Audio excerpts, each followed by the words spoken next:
even before we venture into the fact that we have to build a wireframe or we have to write a PRD, the first thing that you need to ask for, and today's session is primarily on wireframing, is that why do you even need a wireframe? Why does a product manager even do that? So I think the fundamental thing that you need to understand is wireframes are not a representation of your product.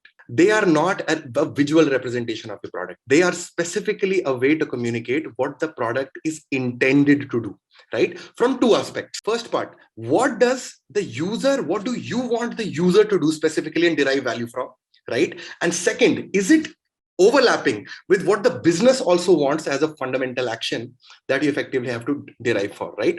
Now, initially that there are 4 layers of design. The first layer of design is something called conceptual design, right? Conceptual design basically means, let's assume like I'll ask you a very simple question. Why do you think Uber has a map-like design? The fundamental reason for that from a conceptual design standpoint is that is something that once that anybody thinks about that, okay, if I'm using a transportation app, the first thing that I would conceptualize in my head is that I want to move from one place to another. And what is the simplest way to move from one place to another is that if I can visualize that from where I'm standing and where I have to go, right? So conceptual design is that layer, right? Primarily where you can visualize, where anybody from his experiences, the user can fundamentally visualize that what the product should look like, right? Or this is somehow the product should be like that, then only it makes sense. Like, for example, if Uber would have given you an interface like Make My Trip, like from and to, without showing you any map, it would have been very hard for you to visualize that where the cab is, when will it come, what's the ETA of the cab. So ideally, the conceptual design is something that where PMs spend a lot of their time, the why part of it. Once the conceptual design is figured out, right, that this is something that this is how it should look like, then you effectively move to a layer which is called information design, right? That I fundamentally know that a person would want to visualize this particular thing in a fundamental conceptual manner, but what is the layer of information that should be on top of it so that it is easily consumable by the customer? For example, let me put it this way. If you go to makemytrip.com, right, and you see a from and to there, assume that the from and to was in the bottom of the page. Do you think users would have stayed on the website? Give me a yes or no. So that would not happen, right? So information design is that layer, right, where you functionally try to put information in such a manner that the most relevant information for somebody to take that intended action, right, is functionally easily discoverable, right? That is the reason any of the flight ticketing websites, even though their UI, their color scheme, all of those things will be different, but their information structure is always that if you go to Make My Trip, Clear Trip, ixigo.com, everywhere it's from to what the number of users, which date, that's it, right? So that information is very clear that it's a flight ticket booking website, right? Now, once these 2 layers are done, then comes another layer, and this is where the functional layer of wireframing comes in, which is the information design and the interaction design. Right? Basically, if a user comes on a wireframe, what will happen if I click on a particular button? Like if I want to do add to cart, what exactly should I do? Right? Now, in order to do that, right, let me just quickly share my screen. So let's take an example, very simple example of interaction design. So I have taken here an example of basically we're trying to build something like a Flipkart premium app, where my fundamental intent is that the user should be able to figure out a premium product, which can be a Zara watch, which can be a mobile phone, which can be anything, in a very easy manner, right? In a very simple manner, right?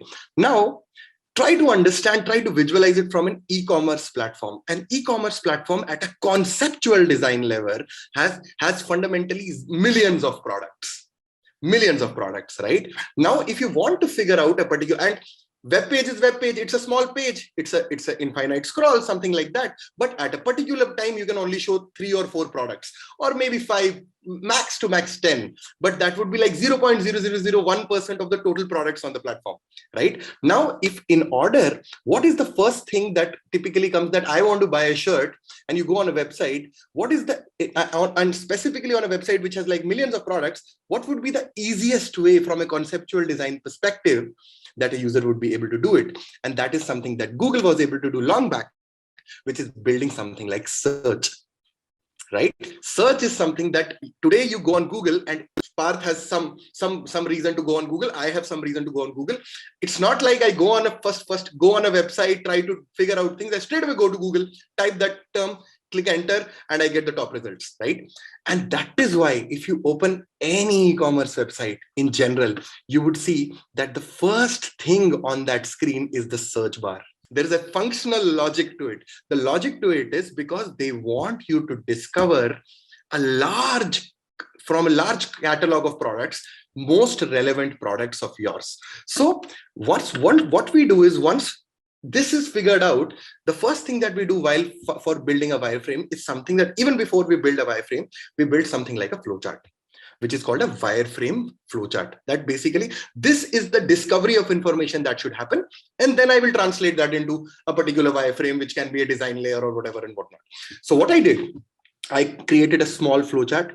I started off by first building like a common area that you see outside it, that which shows that this is the area of focus where the customer has to see, right? So, and I decide that area of focus as the homepage of the app, because that is the intent. I am going to flipkart.com to find my product, not to see the products they are promoting, right? That's a separate intent. That might be a secondary intent, that something is launched and you're really, really happy about it. An iPhone is launched and you want to promote that, right? But the first thing is that I want the discovery of the user very, very easy, right? So I opened and I came to, I will discuss the tools and etc. by myself only, but a very simple tool to design any flowchart, which is very, very easy and free to use, is something called draw.io. You can just click on draw.io and you open across that particular window. This is a tool which is more like a wireframing and a flowchart builder, which is absolutely free to use. So what I do is, I typically, from a conceptual design perspective and then from an information design perspective, and that is the most important element, I typically bring any of this particular box and I say that on top of it, I design an area. And once again, guys, I'm not teaching you how to use this tool. You are smart enough to use this tool. I'm giving you the conceptual layer behind it, that how do you think about it, right? So I typically do something like this, create a mock-up area of the flowchart.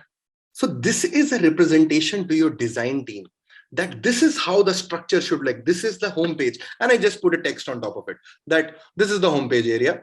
And mind you guys, this is not the design layer. This is just the information layer, right? So I'm putting it as home page. So anybody who understands that I'm trying to build an app, right? This is the flowchart. This is the information schema. The first thing should be a search bar, right? So I'm just again going back to the flow of app, right? So once this is done, right, so I just solved the functional discovery of the user, that whatever you want to discuss, I'm not even going to come into your way.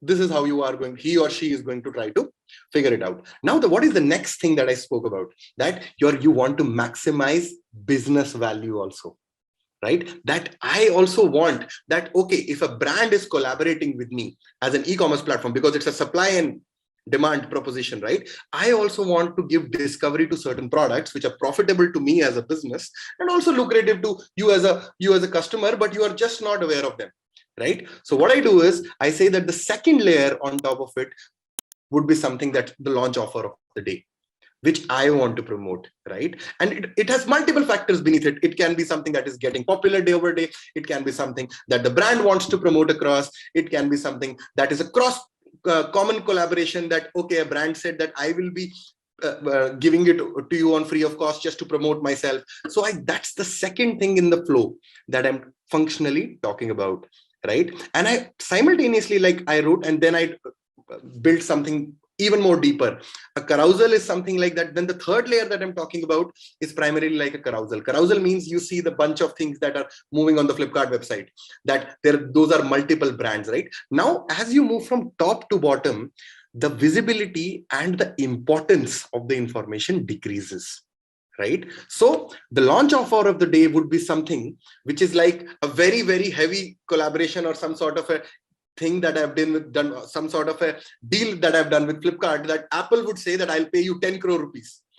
Show my banner, on the top of it because there is also a reason for it, because maximum traffic of yours in a particular digital platform is not going to go below the first fold, right? So this slot is more like a merchandising slot, right? That is coming from a value prop to the business, right? Now below that, similarly, you would see a bunch of other things also, like multiple other slots. And then finally towards the end of the bar, after the infinite scroll, you show a bunch of more things. What are those? The homepage, your wish list, your shopping cart, and your account. Now you would ask, why does that happen, right? So think of it like this, that whenever you open an app, you're using your app on the right hand or on the left, whether you're left-handed or right-handed, right? So the easier part would be that the bottom screen of the mobile phone, right, would be such that it is something that you want repetitive actions to happen, right? Because it is something like, if you are in Swiggy, there might be 100 options on the page, but certain options, you know that the user will repeat again. And what are those options? For Swiggy, for an application like Swiggy would be, what were my previous orders? Or where is my current order? Right? That is something that I would want to check with every order that I make. So that's a repetitive action. So I made them stationary. I made them in such a way that I promoted them in such a way that specifically that these are actions that will be always existing for the user. Now you realize one more thing in this particular flow. The color of the Flipkart search screen is blue. Sorry guys, one more thing I would tell about you today is I'm colorblind.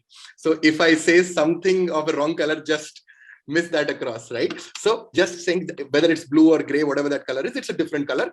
And the bottom part is also of a different color. What it shows, it specifically shows to the designer, right, or the business person, that these particular elements on that particular flow chart are static elements. They'll not change, right? So logically, the one element is distinguishing. So this Flipkart search screen, if the color would have not been different from the carousels part, then it is almost equal. Nobody would have understood that while moving through the flow chart, what would happen, right? So I gave it a different color in order to just specify that search is something that will be always existing, whether I move to any page. And simultaneously, these four options, home, wish list, shopping cart, and account, they will always be accessible, whether the user is on any page in the application, right? Now, you see all of this, right? So this is a typical flowchart information structure from top to bottom. What else I have done here? I have tried to also give information about what these parts will do, right? Like there's on top, you see a notification bell. Notification bell is something that most companies typically tell you that something that you might have subscribed to and you have put to add to cart and you are waiting for a price decrease. So there should be a notification. So the notification, so I've just put it across and given an arrow specifically here that user gets notified at any order or browsing related notifications, right? Secondly, then I have in the flow chart, besides the flow, I've also talked about what are the elements on the flow chart would do. अब जब मैंने ये कर लिया, one more thing that you effectively see is that once somebody clicks on a window, I have also mentioned that, okay, if somebody clicks on the search window, where should the user reach, right? So you see there are two functional differentiations. One is a dark arrow. Why I have done that? It is not a general, don't think of this as a common guideline. It is just a way to distinguish things. One is an arrow which shows that the user will move from search screen to a product listing screen. That is something that will happen, right? But you also see that from the second part, when a user is moving to a category page, when I've said that somebody clicks on this particular window, the category search bar, he reaches to this screen, there is a dotted arrow, right? There has to be some logic to any action that you do in a flowchart has meaning. कुछ भी नहीं उठा के डाल सकते. You cannot put anything randomly, put arrows. There has to be some logic to it, right? So why there is a dotted arrow?